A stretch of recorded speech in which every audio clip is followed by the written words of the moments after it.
आज हम एक ऐसी रिवोल्यूशनरी ऐतिहासिक चीज़ के बारे में बात करने वाले हैं जो पूरी दुनिया के सोचने, समझने और कार्य करने की प्रणाली को बदल सकने की क्षमता रखता है। A lot of AI analysts say it's as revolutionary as the internet. Her decade में ऐसा कुछ होता है जो दुनिया को पूरी तरह से बदल देता है और इस डेकेड का one of the most important revolutionary invention या फिर कहें टेक्नोलॉजिकल एडवांसमेंट का एक बहुत बड़ा जरिया जो बनने वाला है वो है चैट जीपीटी, एक चैटबॉट जो आपको सुपर ह्यूमन बना सकता है। ChatGPT. ChatGPT. क्या है ये? ये है चैटबॉट। चैटबॉट, आपने सही सुना। I would say it has been a explosion. एक बॉट है जो बहुत ही ज़्यादा एडवांस्ड है, लार्ज लैंग्वेज मॉडल पे काम करता है। और ये लार्ज लैंग्वेज मॉडल क्या है, मैं एक लेमैन के तौर पे कुछ नहीं जानता, लेकिन ये कुछ ऐसा है जहाँ पे जो इन्फो एक्यूमुलेशन है वो एक बहुत ही बृहद तौर पे है। ChatGPT, which stands for Generative Pre-trained Transformer, और यहाँ से हर चीज़ का जवाब मिल सकता है और आर्टिस्टिक पीसेस, राइटिंग्स, सॉन्ग सब कुछ बनाए और क्रिएट किए जा सकते हैं। Like a news article or poetry or marketing copy in a website. It can be video, it could even be audio, like creating brand new music. आप ये समझिए कि जब गूगल आया था 25 साल पहले सर्च इंजन, तो माना जा रहा था कि ये दुनिया को बदलेगा, लेकिन ये कुछ ऐसा बदलेगा कि इसके जो इम्प्लीकेशंस होंगे वो हर क्षेत्र में बहुत ही ज़्यादा सीरियस हो सकते हैं। कैसे? ये बिजनेस बदलेगा, ये बिजनेस के मॉडल्स बदल सकता है। big tech companies and startups alike are developing a slew of generative AI programs that can transform text to pictures or videos and offer coding suggestions, among other use cases. ये job creation में या तो बहुत बड़ी बाधा के तौर पे देखा जा सकता है या फिर जॉब क्रिएशन का एक नया जरिया बन सकता है। पोटेंशियल है या एक थ्रेट है, ये अभी फ़िलहाल कहना बहुत ही मुश्किल है। जैसे कि कोई भी अगर टेक्नोलॉजी आती है तो इनिशियली वो थ्रेट के तौर पे देखी जाती है, फिर पोटेंशियल, और फिर वो सक्सेसफुल हो जाती है। लेकिन जब सक्सेसफुल हो जाती है तो उसके जो इनिशियल डाउट्स थे उसके बारे में, थ्रेट्स थे, वो किसी ना किसी रूप में सामने आ जाते हैं। अगर आपको याद होगा जब ट्विटर, फेसबुक, सर्च इंजिन्स अपने इनिशियल दौर में थे, शुरुआती दौर में थे, तो जो उस टाइम के एक्सपर्ट्स थे वो कुछ थ्रेट्स गिनाते थे, कुछ पोटेंशियल्स गिनाते थे और कुछ इसके सक्सेस के मायने आपको समझाते थे। धीरे धीरे क्या हुआ कि ये पहले थ्रेट्स ऑप्टिमिज्म में बदला, ऑप्टिमिज्म फुल ब्लोन टेक्नोलॉजी एक कॉर्पोरेट स्ट्रक्चर का हिस्सा बन गई, कॉर्पोरेट वॉर हुआ, गूगल, माइक्रोसॉफ्ट, ट्विटर, फेसबुक, ये हमारे मेन स्ट्रीम ज़िंदगी के हिस्सा बन गए और ये इतने पावरफुल बन गए कि हम क्या सोचते हैं, क्या पहनते हैं, किस राजनीतिक सोच को हम अपनाते हैं और किसको नहीं अपनाते हैं, इन सब में इनका एक अहम किरदार हो गया। और ये जो ह्यूमन वैल्यूज़ हैं उन पे भी एक तरह से सवालिया निशान हमारी सिक्योरिटी, सुरक्षा, war, geopolitics, economy, science, history सब में दखल अंदाजी करने लगे। लेकिन ये एक लिमिटेड तौर पे कर रहे थे। इन्होंने कुछ ऐसा नहीं बदला कि एक डायरेक्ट थ्रेट आए। लेकिन ये जो चैट जीपीटी है ये बहुत ज़्यादा ही रिवोल्यूशनरी तो है, लेकिन हमारे रहन सहन या फिर जो सोचने, समझने, बात करने, कुछ बनाने, क्रिएट करने की जो कैपेबिलिटी है उस पे एक सवालिया निशान खड़ा कर सकता है। क्योंकि ये गाने लिखता है, ये म्यूज़िक बनाता है, ये राइटिंग करता है, वो ऐसी राइटिंग करता है जो शायद मैं और आप या फिर कहें हमारे फील्ड में एक पत्रकार अगर बहुत ज़्यादा टैलेंटेड है, बहुत ज़्यादा ऑब्जेक्टिव है, शार्प है, तो भी वो शायद उस तरह का इन्फो बेस्ड आर्टिकल नहीं लिख पाएगा जैसा कि एक चैट जीपीटी लिखता है।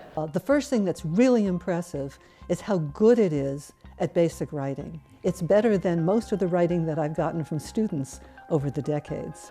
आपको समझाने के लिए मैं एक चीज़ बताना चाहता हूँ। मैं पत्रकार हूँ, तो पहले मैं क्या करता था, मैं 1995 के पहले अगर मैं पत्रकार होता तो मैं अगर किसी भी सब्जेक्ट पे लिखना चाहता हूँ या फिर कुछ बनाना चाहता हूँ, डॉक्यूमेंट्री बनाना चाहता हूँ, तो मैं किताबें खंगालता, लाइब्रेरीज जाता, इंटरव्यूज़ लेता, लोगों से मिलता, एक्सपर्ट्स से बातें करता।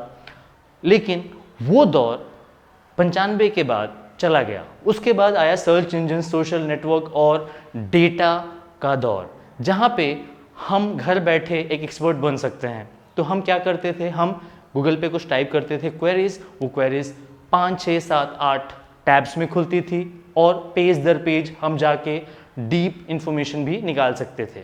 तो हमारे पास ऑप्शंस थे। फिर हम अपनी सोच और मानसिकता के हिसाब से एक टैब खोलते थे, उस टैब में जाके हम इंफॉर्मेशन पढ़ते थे। वो टैब हम किस बेसिस पे चुनते थे, वो ज़्यादातर इस बात पर निर्भर करता था कि हमारी सोच विचार किस पैटर्न की है, और हम क्रेडिबल सोर्स पे भी जा सकते थे और एक मिसलीडिंग सोर्स से भी जाके इन्फो ले सकते थे। लेकिन अब चैट जीपीटी या फिर चैट बॉट के रिवोल्यूशनरी आगमन से होगा ये, जिसकी संभावना है कि हम अब टैब्स भी नहीं खोलेंगे। अगर मुझे न्यूक्लियर बॉम्ब बनाना है तो कोई फिल्टर नहीं रहेगा, कोई रोक टोक नहीं रहेगी, क्योंकि अभी फ़िलहाल जो चैट जीपीटी जिस फॉर्म में है वहाँ रेगुलेशंस और इन्फो फिल्ट्रेशन का कोई ज़्यादा पुख्ता तरीका नहीं इजाद किया गया है। New York City's education department banned ChatGPT in its public schools. The authorities have forbidden the bot's use in all devices and networks connected to schools. ये एक ऐसा चीज़ बन जाएगा कि वो लॉ, जर्नलिज्म और कोई भी सोचने विचारने वाली जो नौकरियां हैं, जो जॉब्स हैं, उन पे एक खतरा बन सकता है। एक एक्सपर्ट्स का ऐसा भी तबका है जो ये मानता है कि ये लोगों को एम्पावर करेगा, पूरी दुनिया में गैप्स को फिल करने में कारगर होगा। गैप्स मतलब इंटेलेक्चुअल गैप्स। बहुत बार क्या होता है कि आप असर्टिव हैं, आपके पास रिसोर्सेज नहीं हैं लिखने पढ़ने के, तो आप उन लोगों के साथ जाके खड़े या बातचीत नहीं कर पाते थे जो शायद पढ़े लिखे हैं और ज्ञानी हैं। लेकिन अब हर बंदा घर पे बैठे ज्ञानी होगा, बस उसको ये करना होगा कि भैया ABCD पढ़ने आना चाहिए और बेसिक जो एप्लीकेशंस फ़ोन के हैं वो चलाने आना चाहिए, और वो किसी भी चीज़ का एक्सपर्ट बन सकता है, क्योंकि वो हर चीज़ के लिए चैट जीपीटी के पास जाएगा और बोलेगा कि हेलो, मेरी ये समस्या है, मेरी ये क्वेरी है और इसमें जो सबसे डिटेल्ड इन्फो है वो मुझे दो। और वो 1, 2, 3, 4, 5 नहीं, उस सब्जेक्ट से रिलेटेड जितने भी इन्फो के सोर्सेस होंगे उसके प्रोग्रामिंग में वो उनको खंगाल के एक ऐसा इन्फो आपको देगा फिल्टर करके, जो पूरी तरह से आपके जो रिक्वायरमेंट होगी उसको फुलफिल करेगी। कम समय में आपके पास एक आर्टिकल होगा जो शायद आप 1 घंटे, 1.5 घंटे, 2 घंटे के रिसर्च के बाद लिखते, जो लिखने में 3-4 घंटे लगते, लेकिन अब आपके पास 15-20 मिनट में ये आर्टिकल तैयार होगा और आप एक्सपर्ट हैं। इसके इम्प्लीकेशंस क्या हैं? आप अगर नोटिस करें तो पिछले 10 सालों में सबसे बड़ा पॉलिटिकल, इकोनॉमिकल और जो पूरे दुनिया में सबसे बड़ा डिबेट रहा है वो इन बातों पे अब निर्भर करने लगा था कि ये जो सोशल नेटवर्क साइट्स हैं या फिर IT जायंट्स हैं या फिर ये फेसबुक, मेटा, ट्विटर, ये सब जो कंपनियां हैं वो कैसे डेटा जो उनके पास होती है उसका मिसयूज़ करती हैं और वो कैसे पैसिव सेंसरशिप कर रही हैं। ये एक बड़े समस्या का शुरुआत भर था। चैट जीपीटी के आने के बाद ये फुल ब्लोन एक समस्या और हमारे ह्यूमन बिहेवियर, राजनीतिक लैंडस्केप, इकोनॉमी, एडवर्टाइजिंग और डिजिटल डिवाइड को और बढ़ा सकता है। City Public Schools banned ChatGPT on school network devices due to concerns about negative impacts on student learning and concerns regarding the safety and accuracy of content. तो chat GPT के बारे में थोड़ा बहुत और मैं आपको बता दूं। चैट जीपीटी एक्चुअली बहुत ज़्यादा प्रोमिनेंस में पिछले 2 महीने में आया है। हुआ यूँ है कि ओपन AI करके एक कंपनी जो 2015 में एलोन मस्क और उनके पार्टनर ने स्थापित की थी, जो AI पे शुरुआती दौर में काम करने के लिए तैयार हुई थी, उसने एक रिवोल्यूशनरी बॉट का इत्तेजाद किया है, चैट जीपीटी, जो 2 महीनों के अंदर ही 100 मिलियन यूज़र्स को अपनी तरफ अट्रैक्ट करने में सफल रहा है। और इसने एक full blown capitalistic war start कर दी है माइक्रोसॉफ्ट और गूगल में। माइक्रोसॉफ्ट ने ऑलरेडी ओपन आई में इन्वेस्ट किया हुआ है लगभग $1 बिलियन का। गूगल भी बार्ड लेके आ रहा है। बार्ड वही AI बेस्ड चैट GPT जैसा ही कुछ है जो गूगल सर्च इंजन के साथ एम्बेड किया जाएगा। तो चैट GPT पूरी तरह से एक कॉर्पोरेट फ्लैश पॉइंट का हिस्सा बन गया है। पूरी जो कॉर्पोरेट इंडस्ट्री है दुनिया में और मुख्य तौर पे अमेरिका में वो इंटरेस्टेड है।